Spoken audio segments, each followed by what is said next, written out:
ಆತ್ಮೀಯ H16 news ಅರ್ಧಸಿ Siddaramaiah ಸ್ವಾಗತ. ನಾನು ನಿಮ್ಮವ MI ಅಥವಾ ಮಲ್ಲಪ್ಪ ಜೋತಾವರ್. ಆತ್ಮೀಯರೇ,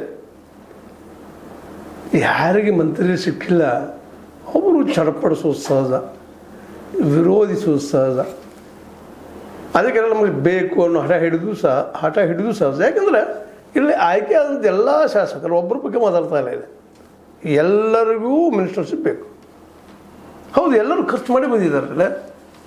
ಜನರ ಸೇವಾ ಮಾಡ್ತೀನಿ ಅನ್ನೋಂಥವ್ರು ಎಷ್ಟು ಜನ ಇದ್ದಾರೆ? ಯಾರೂ ಹೌದಪ್ಪ ಇವರು ಪ್ರಾಮಾಣಿಕರಿದ್ದಾರೆ. 224ರಲ್ಲಿ ಯಾರೂ ಅಪ್ರಾಮಾಣಿಕರಿಲ್ಲ. ಸಹಜವಾಗಿ ಜನಸೇವೆಯನ್ನು ಮಾಡೋ ಉದ್ದೇಶದಿಂದ ಬಂದಿದ್ದಾರೆ, ಖರ್ಚು ಮಾಡೋದು ಆಯ್ಕೆ ಆಗಿದ್ದಾರೆ ಅನ್ನೋರು ಒಬ್ಬರಾದರೂ ಸಿಗ್ತಾರ? ಎಲ್ಲ ಪಕ್ಷಗಳಲ್ಲಿ ಹೇಳ್ತಾ ಇದ್ದೀನಿ ಈ ಮಾತನ್ನು. ಕಾಂಗ್ರೆಸ್ಗಿಂತ ಇದು ದೊಡ್ಡ ಆರೋಪ ಅದು. ಅದಕ್ಕೆ ನಾವು ಮೆನ್ ಹೇಳ್ತಾ ಇರೋದು ಏನಪ್ಪ, ಅದು ಪ್ಯಾರಾಸಾಟಿಕ್. ಇನ್ನೊಬ್ಬರು ಹೇಗೆ ನಾವು ಬದುಕುವಂಥ ನಾಯಕರ ಹಚ್ಚಾರೆ. ಅದು ಇಂದಿರಾ ಗಾಂಧಿಯವ್ರ ಹೆಸರ ಮೇಲೆ, ನೆಹರು ಅವ್ರ ಹೆಸರ ಮೇಲೆ, ಗಾಂಧಿಯವ್ರ ಹೆಸರ ಮೇಲೆ ರಾಜಕಾರಣ ಮಾಡಿದಂಥವ್ರಲ್ಲ. ನಿಜವಾಗಿಯೂ ಇವರು ಹೌದಪ್ಪ ಗಾಂಧಿಯವರ ಆದರ್ಶಗಳನ್ನು ಬಂದಿದ್ದಾರೆ ಅಂತಂದ್ರೆ ಮಾತು ಬೇರೆ ಇರ್ತದೆ. ಯಾರೂ ಇಲ್ಲ, ಹುಟ್ಟಕ್ಕಿದ್ರೂ ಸಿಗುವುದಿಲ್ಲ, ಅದರ ನಾಯಕರೇ ಸಿಗುವುದಿಲ್ಲ. ರಾಹುಲ್ ಗಾಂಧಿ ಇತ್ತೀಚೆಗೆ ಏನೋ ಒಂದು ಸ್ವಲ್ಪ ಪಾದಯಾತ್ರೆ ಮಾಡಿದರು, ದೇಶದ ಸುತ್ತ ಹಾಕಿದರು. ಅದು ಅವ್ರಿಗೆ ಅನಿವಾರ್ಯ ಆಯ್ತದು, ಅಸ್ತಿತ್ವದ ಪ್ರಶ್ನೆ ಬಂತು. ಹೀಗಾಗಿ ಅನಿವಾರ್ಯವಾಗಿ ಏನಾಗಿಬಿಡ್ತಪ್ಪ ಅಂದ್ರೆ ಅವ್ರು ಪಾದಯಾತ್ರೆ ಮಾಡಿದರು, ಅದರಲ್ಲಿ ಒಳ್ಳೆತನ ಬೆಳೀತು, 4 ಜನ ಸಂಪರ್ಕ ಬಂತು. ಪೂರ್ತಿ ಮುಳುಗಿ ಹೋಗಿದ್ದ ಕಾಂಗ್ರೆಸ್ ಇವತ್ತು ನಾನು ಜೀವಂತಾಗಿದ್ದೀನಿ ಅನ್ನುವಂತಹ ಒಂದಿಷ್ಟು ಹಸಿರು ಹುಲ್ಲಲ್ಲಿ ಕಾಣೋಂಗಾಗಿದೆ. ಅಂದ್ರೆ ಗಾಂಧೀಜಿಯ ಕೆಲವು ಅಂಶಗಳು ಇವತ್ತು ಕಾಂಗ್ರೆಸ್ಸನ್ನು ಉಳಿಸಿದಾವ. ಅದು ಈ ರಾಹುಲ್ ಕಾಂಗ್ರೆಸ್ ಅಂತ ಹೇಳ್ತಾ ಇದ್ದಾನೆ. ಮೇಲೆ ನಾನು ಇಂದಿರಾ ಕಾಂಗ್ರೆಸ್ ಅಂತ ಮುಗಿದೋಗ್ಬಿಡ್ತದೆ, ಮುಗಿದು ಹೋದ ಅಧ್ಯಾಯ. ಇಂದಿರಾಜಿ ಅವರಂತೂ ತದನಂತರ ಬಂತ ಅವ್ರ ಮಗ, ಅವರೆಲ್ಲರೂ ಅದನ್ನು ಕೇವಲ ತಮ್ಮ ರಾಜಕೀಯ ಬೇಳೆ ಬೇಯಿಸೋದಕ್ಕಾಗಿ, ತಮ್ಮ ಒಂದು ಮುಂದಿನ ಜನಾಂಗ ಉಳಿಸೋದಕ್ಕಾಗಿ ಮಾಡಿದ್ರು. ತಮ್ಮ ಜನ ನಮ್ಮ ಮನೆಯ ಜನ, ದೇಶಕ್ಕಾಗಿ ಅಂತ ಅಲ್ಲ.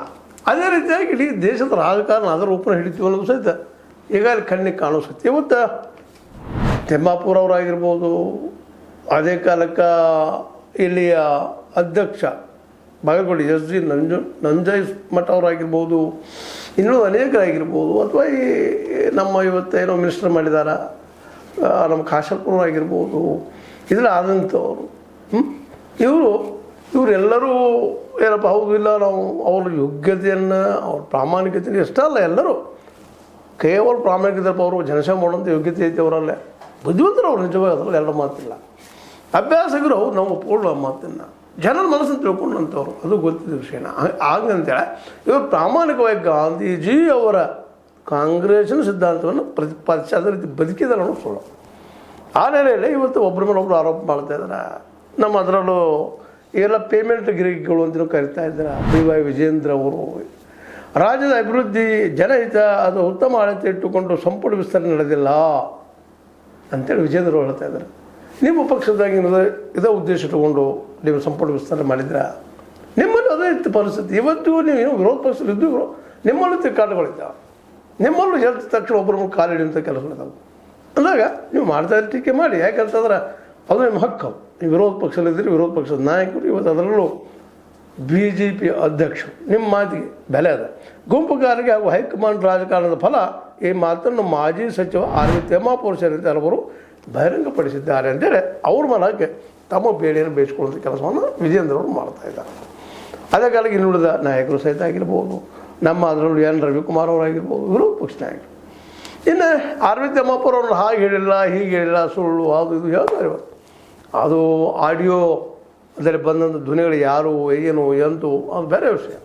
ಆದರೆ ಜನರು ಮಾತಾಡ್ತಾರೆ ಅಂತೇಳಿ ಜನರ ಮೇಲೆ ಹಾಕಿ ತಮ್ಮ ಅಭಿಪ್ರಾಯವನ್ನು ವ್ಯಕ್ತಪಡಿಸ್ತಾ ಇರ್ತಾರೆ. ಅದೇನೇ ಇರಲಿ, ಇವು ತಿಕ್ಕಾಟಂತೆ ನಡೆದ ಕಳೆದ ಏನು 3-4 ದಿನಗಳಿಂದ ಏನು ಸಚಿವ ಸಂಪುಟ ವಿಸ್ತರಣೆ ಆಯಿತು, ಅಲ್ಲಿನ ಸುಲಭವಾದ ತಿಕ್ಕಾಟಿದೆ. ಸಿದ್ದರಾಮಯ್ಯರು ತಮ್ಮ ತೃಪ್ತಿನ ಹೊರಗೆ ಹಾಕ್ತಾ ಇರ್ತಾರೆ. ಅದಕ್ಕಾಗಿ ಹೋದ್ರೆ ಏನು ಸಮಾಧಾನ ಆಗಿದ್ದಾರೆ. DK ಶಿವಕುಮಾರ್ ಅವರು ಸಹಿತ ಅವ್ರಿಗೂ ಗೊತ್ತದೆ, ಅವರು ಅದನ್ನು ರಾಜಕಾರಣ ಮಾಡ್ತಾರೆ. ಈ ರಾಜಕಾರಣಿಗಳ ಪಲ್ಸ್ ಅಂತೀವಿ ನಾವು, ನಾಡಿ ಮಿಡಿತ ಅಂತ ಹೇಳ್ತೀವಿ. ಅವ್ರಿಗೆ ಗೊತ್ತದು ಎಲ್ಲಿ ಹೆಚ್ಚಿಗಿದ್ರೆ ಸೌಮ್ಯ ಆಗ್ತದಪ್ಪ ಅಂತೇಳಿ. ಅದೇ ಕಾಲಕ್ಕೆ ಅವರು ಇವತ್ತು ಕೃಷ್ಣಪ್ಪ ಅವ್ರ ಮನೆಗೆ ಹೋಗಿರ್ಬೋದು, ಇನ್ನುಳೋರಾಗಿರ್ಬೋದು, ನಮ್ಮ SK ಪಾಟೀಲ್ ಮನೆಗೆ ಹೋಗಿರ್ಬೋದು, ಅವ್ನ ಭೇಟಿ ಆಗಿರ್ಬೋದು, ಮಾತಾಡಿಸಿರ್ಬೋದು. ಮನೆ ಹೋಗಿರೋ ಮಾತಾಡಿ ಸಮಾಧಾನ ಮಾಡಿದಾರ. ನಾವು ನಿಮ್ಮನ್ನು ಮಿನಿಸ್ಟರ್ ಮಾಡ್ತೀವತ್ತೇನೋ ಹೇಳಿರ್ಬೋದು. ಏನೇನು ನಡೆದು ಯಾರಿಗೂ ಗೊತ್ತು. ತೆರೆಯ ಮರೆಯಲ್ಲಿ ನಡೀತಾ ಇದ್ದಾವ. ಹೀಗಾಗಿ ಇಲ್ಲಿ ಯಾರಾದರೂ ತೃಪ್ತ ಆಗಿದ್ದಾರೆ ಅಂತಂದ್ರೆ ಅವ್ರಿಗೆ ಅನುಕೂಲ ಮಾಡಿಕೊಡ್ತೀವಿ, ಬೇರೆ ಬೇರೆ ವ್ಯವಸ್ಥೆ ಮಾಡಿಕೊಡ್ತೀವಿ. ಮತ್ತು ಆಲ್ರೆಡಿ ಈಗ 2.5-3 ವರ್ಷದಿಂದ ಏನಿದ್ರು ಈ ಅಧ್ಯಕ್ಷರುಗಳು ನಿಗಮಗಳು ಅವ್ರನ್ನೆಲ್ಲ ರಾಜೀನಾಮೆ ಕೇಳಿದಾರೆ ಡಿ ಕೆ ಶಿವರು. ಅಂದ್ರೆ ಈಗ ಅತೃಪ್ತರು ಯಾರಿದಾರ ಅವ್ರು ಒಂದಿಷ್ಟು ಕೈ ಲಾಲಿಪಾಪ್ ಕೊಟ್ಟು ಬಿಟ್ಬಿಡೋರು. ಯಾಕಂದರೆ 2028 ಗೆದ್ದು ಮರಳಿ ಬರಬೇಕಾಗಿರೋ ಅಧಿಕಾರ ಹಿಡಿಬೇಕಾಗಿರೋ ಅದು ಅವ್ರಿಗೆ ಸಂಕಟ ಅದ. ಹೀಗಾಗಿ ಡಿ ಕೆ ಶಿವಕುಮಾರ್ ಅವರು ತಮ್ಮ ಬುದ್ಧಿವಂತಿಕೆಯನ್ನು ಉಪಯೋಗ ಮಾಡಿಕೊಂಡು ಹೈಕಮಾಂಡ್ ಮೂಲಕ ಸಿದ್ದರಾಮಯ್ಯರನ್ನ ಮನಸ್ಸು ಕೆಲಸವನ್ನು ಸಹಿತ ಮಾಡಿದ್ದಾರೆ. ಯಾಕಂದರೆ ಅಧಿಕಾರ ಹಂಗಂದ್ರೆ ಇವತ್ತು ಮುಖ್ಯಮಂತ್ರಿ ಅವರು ಡಿ ಕೆ ಶಿವಕುಮಾರ್, ಅದಕ್ಕೆ ಅವ್ರು ಭಾಳ ಬಯಸ್ತಾ ಇದ್ರು ಯಾವುದೇ ಪ್ರಸಂಗದಲ್ಲಿ CM ಆಗಲೇಬೇಕು, 2028 ಬಿಟ್ಟರೆ ನಾ ಆಗುವುದಿಲ್ಲ ಅನ್ನೋದು ಸ್ಪಷ್ಟತೆ ಅವರು ಡಿ ಕೆ ಶಿ ಅವರಿಗೆ. ಯಾಕಂದ್ರೆ ಸಿದ್ದರಾಮಯ್ಯನ ಅಷ್ಟು ಸುಲಭ ಬಿಟ್ಟು ಕೊಡ್ತಾ ಇರಲ್ಲ 2028 ಅನ್ನೋದು ಫರ್ಮ್ ಅವರು ನಿರ್ಧಾರ ಆಗಿದ್ದರಿಂದಾಗೆ ಅವ್ರದ್ದಿಂತವರು ಆ ಒಂದು ವಿಷಯದಲ್ಲಿ ಯಶಸ್ವಿಯಾಗಿದ್ದಾರೆ. ಹೀಗಾಗಿ ಸಿದ್ದರಾಮಯ್ಯನಿಗೆ ಇವತ್ತು ಅಧಿಕಾರದಾಗ ಬಲ ಇತ್ತು, ಶಕ್ತಿ ಇತ್ತು, ಅದು ಇವತ್ತಿಲ್ಲ. ಅಧಿಕಾರ ಇಲ್ಲ ಇವತ್ತು. ಇನ್ನೇನಿದು 2028 ಚುನಾವಣೆಯಲ್ಲಿ ಅವ್ರು ತಮ್ಮ ಶಕ್ತಿ ತೋರಿಸ್ಬೋದು ಅಥವಾ ಕಾಂಗ್ರೆಸ್ಸಿಗೆ ಕೊಡ್ಬೋದು, ಮತ್ತೇನೋ ಮಾಡ್ಬೋದು. ಆದರೆ ಇವತ್ತಿನ ಡೆವಲಪ್ಮೆಂಟ್ ನೋಡಿದಾಗ ಡಿ ಕೆ ಶಿವಕುಮಾರ್ ಅವರು ಸುರ್ಜೇವಾಲಾ ಅವ್ರ ಜೊತೆಗೆ ಆಗಿರ್ಬೋದು, ಹರಿಪ್ರಸಾದ್ ಅವರಾಗಿರ್ಬೋದು. ಹರಿಪ್ರಸಾದರು ಸಹಿತ ಮೂಲತಃ ಕಾಂಗ್ರೆಸ್ಸಿಗರು. ಎಷ್ಟೇ ಸಿದ್ದರಾಮಯ್ಯರ ಬೆಂಬಲ ಪಡೆದು ಇವತ್ತು ಅಧ್ಯಕ್ಷರಾಗಿದ್ದರೂ ಸಹಿತ ಅವರು ಮಿಡ್ತಿರ್ಬಾರ್ದು, ಕಾಂಗ್ರೆಸ್ ಬಿದ್ದು ಹೋಗಬಾರ್ದು. ಕಾಂಗ್ರೆಸ್ ಮೇಲೆ ಅತಿ ಜೀವಿದ್ದಂಥವರು ಬಿ ಕೆ ಹರಿಪ್ರಸಾದ್ ಅವರು, ಅದ್ರ ಜೊತೆಗೆ ಡಿ ಕೆ ಶಿವಕುಮಾರ್ ಅವರು. ಇವರು ಮೂಲ ಕಾಂಗ್ರೆಸ್ ಇರೋದರಿಂದಾಗೆ ಸಿದ್ದರಾಮಯ್ಯರನ್ನ ಬಿಡೋ ಹಾಗಿಲ್ಲ, ತಮ್ಮ ತೆಕ್ಕೆಯಿಂದ ಹೊರಗೆ ಬಿಡೋ ಹಾಗಿಲ್ಲ. ಅದೇ ಕಾಲಕ್ಕೆ ತಮಗೆ ಬೇಕಾದಂಥ ಒಂದು ವ್ಯವಸ್ಥೆ ಮಾಡ್ಕೊಂಡು ಹೋಗಿ 2022 ಚುನಾವಣೆಯಲ್ಲಂತೂ ಸಿದ್ದರಾಮಯ್ಯರ ನೇತೃತ್ವ ಅಂತ ಮುಂದೆ ತೋರಿಸ್ಕೊಂಡು ತಾವ ಸೇಮ್ ಆಗುವಂಥ ಕೆಲಸವನ್ನು ಡಿ ಕೆ ಶಿ ಅವರು ಮಾಡ್ತಾರೆ ಅನ್ನೋದು ಎರಡು ಮಾತಿಲ್ಲ. ಇನ್ನು ವಿರೋಧಿಗಳಂತೆ ಮಾತಾಡ್ತಾ ಇದ್ದಾರೆ, ಅದು ಇದು ತಿಮ್ಮಾಪುರ ಅವರು ಇಲ್ಲ ಅನ್ನೋದನ್ನ ಮಾತಾಡಿ ಅನ್ನೋದು ಮತ್ತೆ ನಾಯಕರು ಅದು ಮಾತು ಬೇರೆ, ವಿರೋಧ ಟೀಕಾನು ಮಾಡ್ತಾಯಿದ್ದಾರೆ. ಒಟ್ಟಾರೆ ಈಗಿನ ಸಿಚುವೇಶನ್ದಲ್ಲ ನಾವೇನೀಗ ಹೇಳಿದ್ವಿ ಹಿಂದಿನ ಎಪಿಸೋಡಲ್ಲ, ಇಲ್ಲಪ್ಪ ಇದು ಉರುಳಾಗ್ಬೋದು, ಕಾಂಗ್ರೆಸ್ ತ್ರಾಸಾಗ್ಬೋದು ಅಂತೇಳಿ ಅದು ಉರುಳನ್ನು ಸಮಾಧಾನಕ್ಕೆ ನಿಧಾನಕ್ಕೆ ಇಳಿಸ್ಕೊಂಡ ಸರ್ಕಾರವನ್ನು ಉಳಿಸ್ಕೊಳ್ಳುವಂಥದ್ದು. ಈ ಸರ್ಕಾರ ಉಳಿದಕ್ಕೆ ಮುಖ್ಯ ಕಾರಣ ಅಂದ್ರೆ 139 ಶಾಸಕರು ಆಯ್ಕೆ ಮಾಡ್ಕೊಂಡಿದ್ರು. ಬೃಹತ್ ಪ್ರಮಾಣದ ಶಾಸಕರು ಇರೋದ್ರಿಂದಾಗೆ ಇವ್ರನ್ನು ಹೊಡೆಯುವಂಥ ಕೆಲಸ ಮಾಡ್ತಾಯಿದ್ದಾರೆ. ಇಲ್ಲಂತಲ್ಲ, ಅಲ್ಲೆಲ್ಲ ನಡೆದವು ಕೆಲಸಗಳು, ಪಾರ್ಟಿ ಹೊಡಿಬೇಕು ಮಾಡಬೇಕು ಅಂತೇಳಿ ಅದು ಆಗದಾಗ ನೋಡ್ಕೊಳ್ಳುವಂಥ ಕೆಲಸ ಅತ್ಯಂತ ಎಕ್ಸ್ಪರ್ಟ್ ಇರ್ತಿರುವಂಥ ಡಿ ಕೆ ಶಿವಕುಮಾರ್ ಅವರು. ಮತ್ತು ಈಗಾಗಲೇ ಅವ್ರ ಬಗ್ಗೆ ಅದಾವ ಹಣ ಅದ ಮತ್ತೇನದ ಎಲ್ಲನೂ ಬಳಸ್ತಾರೆ. ಅವರು ಒಬ್ಬ ಸಮಸ್ಯೆಗಳು ಸಾಲ್ವ್ ಮಾಡೋದು ವ್ಯಕ್ತಿತ್ವ ಸ್ವತಃ ಮುಖ್ಯಮಂತ್ರಿ ಇರ್ತಾರೆ, ತಮ್ಮದು ಉಳಿಸುವಂಥ ಕೆಲಸ ಇವತ್ತು ಮಾಡ್ತಾ ಇದ್ದಾರೆ. ಕೃಷ್ಣಪ್ಪ ಅವ್ರನ್ನ ಇನ್ನೊಬ್ಬರನ್ನ ಯಾರೋ ಮಾಡ್ಬೋದು, ಇನ್ನೊಂದಿಬ್ಬರು ಯಾರೋ ಒಂದಿಷ್ಟು ಮಂತ್ರಿಗಳು ತಮ್ಮ ಬೇಕಂತವ್ರಿಗೆ ಯಾರೋ ಕೊಟ್ಟಿದ್ದಾರೆ. ಅವ್ರನ್ನ ರಾಜೀನಾಮೆ ಕೊಡಿಸಿ ಕೃಷ್ಣಪ್ಪಗಾಗಿರ್ಬೋದು, ಅದು ಹೆಚ್ಚಿಗೆ ನಮ್ಮ ಪಾಟೀಲ್ಗಾಗಿರ್ಬೋದು, ಅವ್ರು ಕೊಡಿಸಿ ಮತ್ತೆ ಸಮಾಧಾನ ಮಾಡಿಕೊಂಡ್ರೆ 2022 ತನಕ ಜಗ್ತಾರೆ. ಯಾಕಂದ್ರೆ ಅವರಿಗೆ ಮುಖ್ಯ ಸುದೀರ್ಘವಾದ ಮುಖ್ಯಮಂತ್ರಿ ಆಗಬೇಕಂತ ಕನಸು ಒಳ್ಳೆದ. ಮತ್ತು ಅವ್ರು ಸುಲಭವಾಗಿ ಅವ್ರು ಬಿಟ್ಟು ಕೊಡೋದಿಲ್ಲ. ಮತ್ತು ಅವ್ರ ವಿರೋಧಿಗಳಿಗೆ ಪಕ್ಕಾ ಚಳ್ಳೆಯನ್ನು ತಿನ್ನಿಸುವಲ್ಲ ಯಶಸ್ವಿ ಆಗ್ತಾ ಇದ್ದಾರೆ ಡಿ ಕೆ ಶಿವಕುಮಾರ್ ಅವರು. ಅದೇ ಕಾಲಕ್ಕೆ ಸಿದ್ದರಾಮಯ್ಯನವರು ಮೊದಲನೇ ಸಿದ್ದರಾಮಯ್ಯರ ಅಲ್ಲ, ಅಧಿಕಾರ ಇದ್ದಾಗ ಏನಿದ್ರು ಅದು ಇವತ್ತು ಇಲ್ಲ. ಮತ್ತು ಡಿ ಕೆ ಶಿ ಅವರ ಒಂದು ಏನು ತಂತ್ರಗಳದ ಅವಕ್ಕೆ ಅವರು ಏನಪ್ಪ ಅಂದ್ರೆ ನಿಧಾನಕ್ಕೆ ಹೋಗ್ತಾ ಇದ್ದಾರೆ. ಕಾರಣ ಅಂದ್ರೆ ಇಲ್ಲೇ ಡಿ ಕೆ ಶಿ ಪ್ಲಸ್ ಈ ನಮ್ಮ ಹೈಕಮಾಂಡ್ ಅಂತ ಹೇಳ್ತಾ ಇದರಲ್ಲಿ ಈಗಂತೂ ಡಿ ಕೆ ಶಿವಕುಮಾರ್ ಅವರ ಕೈ ಮೇಲಾಗ್ಯದ.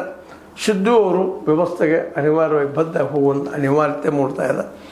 ನೋಡು 2028 ಬರ್ಲಿಕ್ಕೆ ಏನಾಗ್ತದೆ ಅಂತ ಹೇಳ್ತಾ ಇದ್ರ ಮೇಲೆ ಲೈಕ್ ಆಗಿರ್ಬೋದು, ಲೈಕ್ ಮಾಡಿ ಶೇರ್ ಮಾಡಿ ಕಮೆಂಟ್ ಮಾಡಿ ಜೊತೆ ಸರ್ಕಾರ ನ್ಯೂಸ್ ಅರ್ಧ ದೇಶ ತರ ಸತ್ಯ ಕೈಗಳಲ್ಲಿ ವಂದನೆಗಳು. ಆತ್ಮೀಯ ಸಾರ್ವಜನಿಕರಲ್ಲಿ H16 ಅರ್ಥಾತ್ ಸೀತಾರಾಮದಿಂದ ಒಂದು ಮನವಿ. ಈ ಸಂಸ್ಥೆ ಭ್ರಷ್ಟಾಚಾರ, ಅನ್ಯಾಯ, ಅತ್ಯಾಚಾರಗಳಿಂದ ನೊಂದವರ ವೇದಿಕೆ, ಅನ್ಯಾಯಕೋರರ, ಭೂಗಳ್ಳರ, ನಶಾ ಸಾರಾಯಿ ಮಾಫಿಯಾಗಳ ವಿರುದ್ಧದ ಧ್ವನಿ, ರೈತರ, ಕೂಲಿಕಾರ, ಕಾರ್ಮಿಕರ, ಬಿದ್ದ ಸಮುದಾಯ ಜನರ ಧ್ವನಿ ಬೆಂಬಲವಾಗಿ ನಿಂತು ತನುಮನ ಧನದ ಸಹಾಯಕ್ಕೆ ಸಾರ್ವಜನಿಕರಲ್ಲಿ ಕೋರಿಕೆ. ದಾನದ ಸಹಾಯ ನೀಡಿ ಸ್ವಾತಂತ್ರ್ಯ ಪತ್ರಿಕೋದ್ಯಮ ಉಳಿಸಿ ಬೆಳೆಸಿ. ವಂದನೆಗಳು.